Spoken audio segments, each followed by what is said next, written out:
Hey guys, welcome back. Joe Brunsman, insurance broker to the stars. Now, I, for one, welcome our new robot overlords, but until SkyNet becomes self-aware, I thought I would use AI for good. So, AI said these are your top 25 MSP insurance questions. Let's jump into it. All right, now my assistant put this together, so let's see. It's the first time I'm reading this. What types of insurance does an MSP specifically need? When you're starting off, you're going to need a tech E&O policy. That's E&O and cyber insurance. You might need what's called an EPLI policy if you have employees. And then you're also going to need either a general liability or a business owner's policy. Now, general liability, that covers third-party bodily injury property damage. So imagine you are out at a client work site, you drop a wrench as you are running cables through the ceiling, it cracks a guy's skull, knocks over a candle, and burns their office down. That would be third-party bodily injury and property damage. Hence, why you often see corporate attorneys request that type of coverage if you're coming on site. Or you could get a business owner's policy, so that's everything that's in a GL plus first-party bodily injury and property damage. So imagine somebody slips on the sidewalk outside your office, or somebody steals a bunch of your stuff from inside your office. All right. So short answer there, you're going to need a tech E&O policy. Second, you're going to need either a GL or a BOP. And then if you have employees, I'd recommend you look into employment practices liability insurance. What's the difference between E&O and cyber liability insurance, and do I need both? Yes, you need both, but you actually should not be able to buy those. You need a tech E&O policy, which is an E&O policy and a cyber policy squished together to avoid something called a mutually repugnant other insurance clause. So again, tech E&O, technology errors and omissions insurance. Does my general liability policy cover technology related claims, or do I need a separate tech liability policy? I have not seen a general liability policy covering tech claims in almost 11 years by this point. So I'm going to say, yeah, you probably need a separate tech E&O policy. What does my policy actually cover versus exclude when a client suffers a data breach? Now, you should be contractually requiring your clients to carry cyber insurance. So if your client suffers a data breach, that's their baby, it's their business. Their cyber policy needs to respond to that. Now, if they turn around and they sue you because they say, hey, we got hit because we think you screwed something up, well, that's when the E&O side of your tech E&O policy would come into play. Outside of that, the exclusions, once you nerd it out on this stuff for like over a decade like I have, all they effectively say 99 times out of 100 is, hey, we don't cover this thing because it's a different type of insurance. Are my subcontractors and vendors covered under my policy, or do they need their own? Now, obviously, best practices would be like, yeah, they're going to need their own. If I'm talking just about subcontractors here, most policies, as long as the work's going out under your letterhead, you're the one billing for it. Most of your clients won't even know that this subcontractor even exists, so most policies are going to cover that. Now, your policy could try and turn around to recoup that money from the subcontractor. I find that to be exceedingly rare. That's also, for a whole bunch of technical reasons, hard to do. It's probably a 50-50 split at the end of the day on whether businesses have their subs actually carry their own tech E&O policy within the tech world. If you're talking about like buildings and construction, totally different story. All your vendors should have their own policies. If they don't, that would be a serious concern. I don't think private equity's skimping on that line item yet. I hope not. All right, cyber liability specifics. I'm going to assume that it was just using the wrong verbiage here, and you're actually talking about tech E&O, but let's go ahead and look into it. Does my cyber policy cover ransomware payments, and are there limits or conditions? All right, so here it would be, does your tech E&O policy cover ransomware payments? The short answer is, yeah, it probably does. I haven't seen a tech E&O policy that doesn't cover that. Some are really, really small sublimits like PRF, I think was one of those. Don't quote me on that. But most of them, they're either sublimited for very obvious specific reasons or subject to full policy limits for that event. As far as like limits on what it's actually going to cover or when it's going to cover something, the only one that really comes to mind is the OFAC exclusion, OFAC. I made a video on that probably like 4 years ago. What's the difference between first-party and third-party cyber coverages? Okay, so first-party cyber coverage, that's what people think of when they're talking about like cyber insurance coverages. And you'll see this on your tech E&O policy, or you should. So roughly 4 buckets without talking your ear off. Data breach / cyber event is bucket number 1. Bucket number 2 is going to be ransomware. Bucket number 3 is like social engineering, reverse social engineering. And then bucket number 4 is going to be miscellaneous or situationally important. So that's like, hey, we got hit. There's all this stuff we got to pay for. That's where that comes into play. Now, third-party cyber coverages, those are becoming more important, specifically because of the increase in class action claims. So when it talks about third-party cyber coverage, yeah, big class action claim, that's going to be a problem. Now, does my policy cover business interruption losses if my RMM or PSA platform goes down? Short answer is yeah, it probably does. That would be like a dependent business interruption reimbursement type coverage. Each policy has their own little term that they use there, but it's fairly common. Now, that being said, it's really hard to evidence that coverage because one, there's probably going to be a waiting period, generally between like 8 to 12 hours where it has to be down before the policy would start reimbursing you for those losses. But then two, it's really hard to evidence that loss when the ultimate question is, hey, what did you not do that day that you couldn't do today? And very little actually falls into that bucket. Now, if you're a manufacturer and you go, hey, I was contractually required to build X number of widgets on this day, I did not build those widgets, I will not get paid. That's a different story. That's why cyber insurance for manufacturers is really quite expensive. Am I covered if a breach originates from a vendor in my supply chain, e.g. a compromised tool? So if we're talking about like a supply chain attack here, then yeah, you're probably the first one on the firing line. Generally, the client, they're not going to care who Big K is or ConnectWise or whoever. They probably don't even know they exist. So they're just going to sue you and try and get their money back. So yeah, I've never seen an issue there where there was a supply chain attack and the MSP did not receive coverage for any claims that came about because of that. Now, I should specifically talk about, would your cyber coverages respond if your vendor does? Yeah.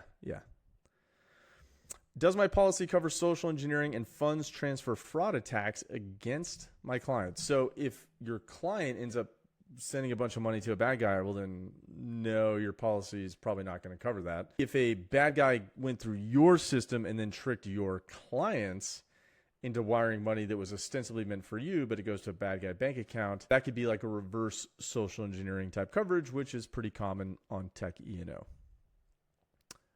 Speaking of, if you need your contracts updated, reviewed, etc., please check out CCA, Lawyers for the Situation, if you're looking for that hands-on white glove attorney experience. If you're like, hey, I don't want an attorney, I don't want to shell out for that, I'm just looking for MSA, SOW, etc., go ahead and check out xclause.com. All right, claims and incidents. Moving on here. What's the claims process? And how quickly will the insurer respond during an active incident? 2 ways to think about this. One, hey, client just served you with a lawsuit. That's a much slower process. Generally, it's 24 to 48 hours before everything gets in place and they're on the phone with you actually talking through the who, what, when, where, why. From there, that's generally like the claims guy or gal who does that. Then an attorney is provided to you. They're like the hub and the wheel. And then from there, they're going to start figuring out, all right, how do we deal with this lawsuit? Now, if it's a cyber event, generally that's a lot quicker process. What happens is, yeah, you're going to have to report that claim. A claims person is going to be assigned. They also typically have this phone number that you can call to get those immediate response items in place. And then from there, it's a lot of the same process where the claims guy goes, okay, you got hit with ransomware. Here's the attorney with their engagement letter. You sign that, and then to ensure attorney-client privilege, they are going to then go out and get forensics and it kind of goes off from there depending upon precisely what happened. Does my policy provide access to a breach response team, legal counsel, or forensics investigators? I have never seen a tech E&O policy that doesn't cover those three items, so you should be good there. What are the most common reasons MSP claims get denied? Two big things. If you're my client, I have harped on this ad nauseum, so apologies if you're hearing this for the millionth time. Late report of a written notice of circumstance, and then two would be if you admit liability, make voluntary payments, or settle without insurer consent. The rest of the declinations of coverage are really man bites dog, obscure stuff. Am I covered if a former employee causes a breach or a data loss? Here we start talking about innocent insured provisions. It's very fact pattern dependent, but broadly speaking, the insurer is probably going to step into play there. How does a claims made versus occurrence policy affect my coverage for past incidents? All right, so occurrence policies, that's like auto insurance. I have never seen an occurrence tech E&O policy. Tech E&O is pretty much claims made and reported policies. When you're talking about coverage for past incidents, you're getting into something called a retroactive date. So probably the deeper question here would be, hey, I'm an MSP. I traditionally didn't have insurance. Something happened at a client. Now I got to buy a policy. Well, it's probably going to be retro inception, which means it's only going to cover work you do from the day you buy that policy moving to the right. It's not going to cover stuff you did before you bought the policy. So if you don't have a tech E&O policy, I'd recommend you start looking into that now. Risk compliance and underwriting. I love this. It always makes me sad, but such is the life of an insurance guy. What security controls do insurers require MSPs to have in place to qualify for coverage? Well, the short answer there is nothing that is going to blow your mind. Sadly, I wish I could come to you, but it's all kind of the traditional things that you're probably seeing on cyber policies for your clients anyway. So, hey, do you have backups that are offline and disconnected from the network?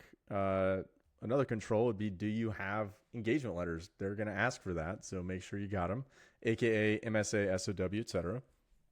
Everything else is really common. The only kind of weird nitpicky stuff I've seen is that they often want a breach response plan, which makes me giggle because obviously you guys are going to know what to do. And then really like a disaster recovery business continuity plan, which once again, you're going to know what to do. But for some reason, insurance companies love that stuff. So make sure you have one. If not, have AI make one for you. Will my premiums increase after a claim, and by how much? All right, it depends on the size of the claim. It depends on exactly what happened. Generally, I can advocate for my clients and tamp down what otherwise would have been slightly painful.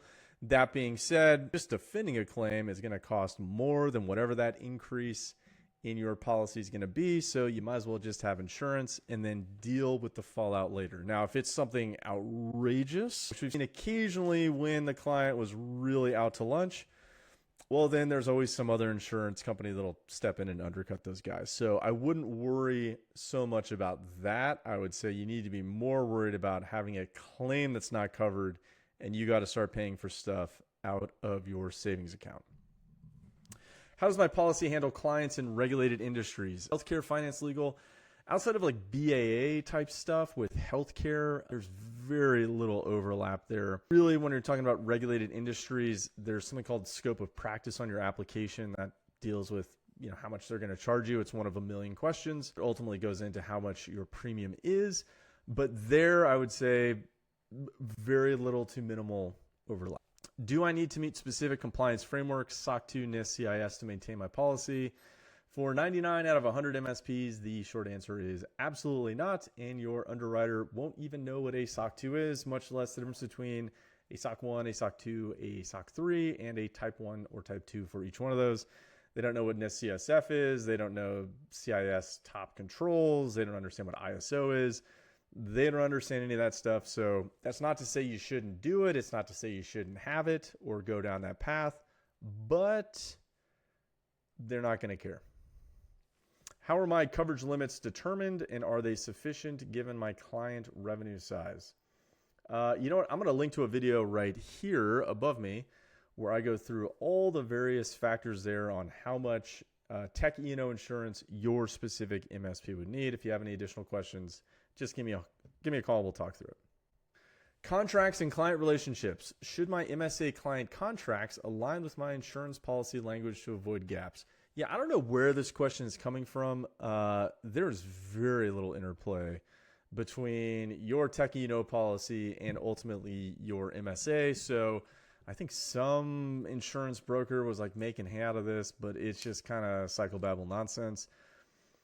Really, the primary interplay there is going to be talking about either hold harmless indemnification provisions or your limitation of liability provision. If, let's say, you're lost your mind and your limitation of liability is greater than your insurance limits, like that could be a problem. But I have never once seen a tech E&O insurer ask for an MSA. They wouldn't even know what's supposed to be in there. Now, if you're like a architect, engineer, CPA, something like that, they're much more interested at being insurance companies. But at least right now for tech E&O, it is a long ways until MSPs have to provide that to their insurers. Can I be held liable beyond my policy limits if a client sues for negligence? Short answer is yes, theoretically. The more involved answer is that would be a really unique claim. So to put this in perspective, I'll give you from a different field. So I talked to an insurer that only works with CPA firms. Their name is Camico, and they are absolutely awesome. I wish they did MSPs. It would make everyone's life easier. But here they went back and they looked at their numbers and they said, I believe it was over roughly 35,000 claims. They had 5 that ever exceeded policy limits. So it's not a 0% chance, but it is a near 0% chance at the end of the day. If you're worried about, hey, piercing the corporate veil, that was in the video I alluded to before, but that is incredibly hard to do. Generally, courts don't enjoy doing that. And I think the general kind of idea that you should keep in your head is if you're using your MSP to commit fraud in an effort to, take advantage of your clients, well, yeah, like if you're Bernie Madoff, they're going to pierce the corporate veil. But general B2B claims, I think it's exceedingly rare. I have never had one personally. Does my policy cover legal defense costs if a client threatens litigation even without a formal suit? So here, legal defense costs, that's kind of what happens when you actually have a claim, aka lawsuit. If it's just a client threatening litigation, I mean, people can threaten all types of stuff. It probably still rises to the level of a written notice of circumstance, aka potential claim, in which case the insurer may or may not provide defense counsel. It just depends on the exact facts of what's going on there.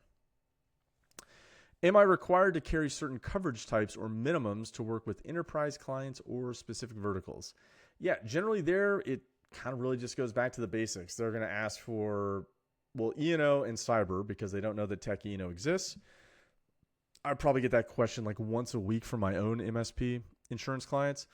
So they're going to ask for that. You just got to go back and say, hey, I have tech E&O. It combines both. Generally, they're going to ask for insane amounts of insurance. Then you talk them down for there. They're going to say, hey, we want you to have a general liability policy. And then all the other kind of general liability stuff, which is pretty easy to evidence or is dirt cheap to obtain. So no, nothing like super unique, crazy that you couldn't get at the end of the day. Cost and business planning. Let's see. How much insurance coverage is enough, and how do I avoid being over or underinsured as I scale? Okay, so this goes back to the video I previously alluded to. Man, I wish I could point to a video in multiple areas throughout a video. Here, I'm going to say the minimum that you're going to be looking for is $1 million in coverage.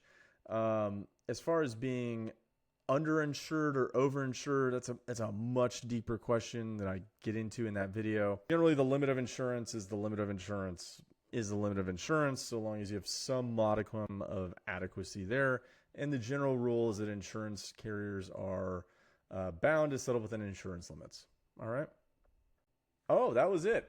All right, guys. Well, hey, that was only 20 minutes long. Hopefully you learned something. Tell me if I missed something. If you have an additional question, right above me here, you will see another video that the AI overlords have recommended to you. And if you click over there on my face, you can subscribe to my channel. All right, guys, with that, stay safe.